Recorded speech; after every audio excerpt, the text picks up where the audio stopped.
The Heat did it. The Heat pulled the trigger. They got Giannis in Miami. A couple things to say, and it's going to start along the lines of, I think the Bucks absolutely won this trade.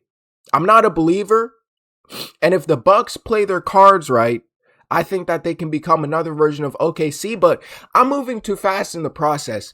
The real thing to focus on is Giannis being in Miami and being paired with Bam Adebayo, which is just on paper, that duo in the Eastern Conference, those two forwards right there, probably the best duo, top 3 in the Eastern Conference. And I really do like the Bobby Portis addition, as well as getting Giannis. Now, the problem that I have, and the problem that I keep running into, is of course Giannis is a top 3 player in the NBA when he's playing, right? I don't think there's any secret to that. The past 5 years, you look at the top 3 and top 5 and who keeps constantly finishing in that MVP race. It's Giannis. He's won MVP's Defensive Player of the Year 2019. There's no secret that he's a great player. I don't think anybody's questioning that. This is what I keep running into, is the Heat received Giannis and Bobby Portis. Meanwhile, the Bucks received a young Tyler Hero, a young Kel'el Ware for center, a Jaime Jaquez Jr., a Kasparis Yakachanis, 3 first-round picks, 1 pick swap, 1 second-round pick. And these 3 first-round picks include the number 13 pick in this year's NBA draft. So the Miami Heat got significantly younger. This rebuild, this was probably the best. I know the Bucks have to be jumping for joy right now. They have to be jumping for joy. What franchise, NBA franchise, does not dream of a situation like this? You're coming off down years with your franchise star. He's getting older.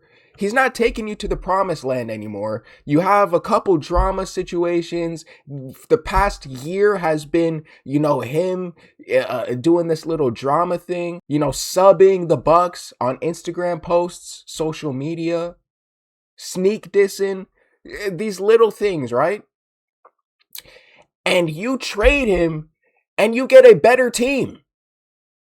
And the reason you get a better team is because not only do Tyler Hero, Kel'el Ware, and Jaime Jaquez Jr. already play together, they have the chemistry. So you can literally just put them on the floor together right now in Milwaukee, and they'll already have that chemistry. They don't have to work anything out. They've been playing together for the past couple years, besides Kel'el Ware, who got drafted recently. And then not only do you have these young guys who, and this is just if Tyler Hero stays, because I do see reports now of Detroit still having interest. So we'll see how that goes.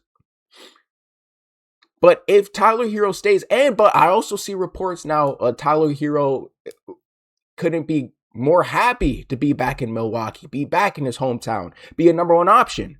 So I think he stays. And this is dangerous, because these 3 already have chemistry. They're younger players.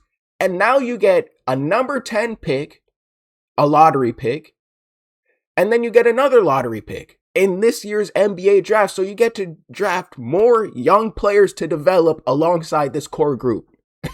Meanwhile, the Miami Heat, this would probably be looking like the roster here is Giannis. We all know what Giannis can do. Bam. We all know what Bam can do.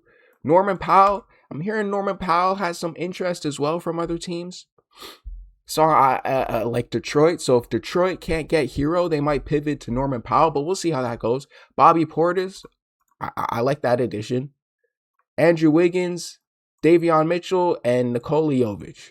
Plus more. There was no reason to add this plus more. There ain't no more. This is all the depth that they have. Davion Mitchell is their starting point guard. So I'd be lying I'd be lying if I said that I truly believe that this team is a championship team. No. And I think you'd be lying if you said that same thing as well. They're not a championship team. Maybe the furthest that they could go this year, and I'm not a believer. I'm sorry, I'm not a believer. I know that they could do damage, and I know this is actually a smart move on the Heat's behalf because now Giannis can attract more free agents next year, like after the season or the next season.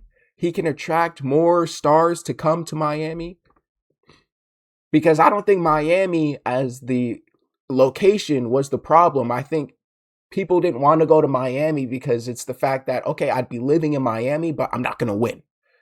Well, now you got a chance to actually win something with Giannis. But this team isn't, I'm not a believer. Maybe they'll prove me wrong, but I think the Heat gave up too much. And I think the Bucks got a better return on this trade. But I could see like this team maybe going, I think the Eastern Conference Finals is their max that they'll reach. The peak that they'll reach as far as next season. And maybe they make more moves at the trade deadline around All-Star break next year. But who knows? I'm just speaking for now. Today. The trade went down today. My immediate thoughts today. I think the Bucks got a great haul. And it's going to be fun to see what the Bucks do because, like I said, you've seen what OKC has done throughout the years. Stock up on lottery picks, stock up on young guys, and build among that. This is even worse. This is what the Heat projected starting five looks like. They got Pele Larson starting as shooting guard. But this lineup is pretty solid. Again, it's not the fact that this lineup is not solid. It's the fact that the Heat have no depth. You see what I'm saying? The Heat have no depth. So it's like, besides the starting five, who do you have now? Nikola Jovic? And then what? But I'm not going to second or doubt. Again, they have Eric Spoelstra, who's an amazing coach.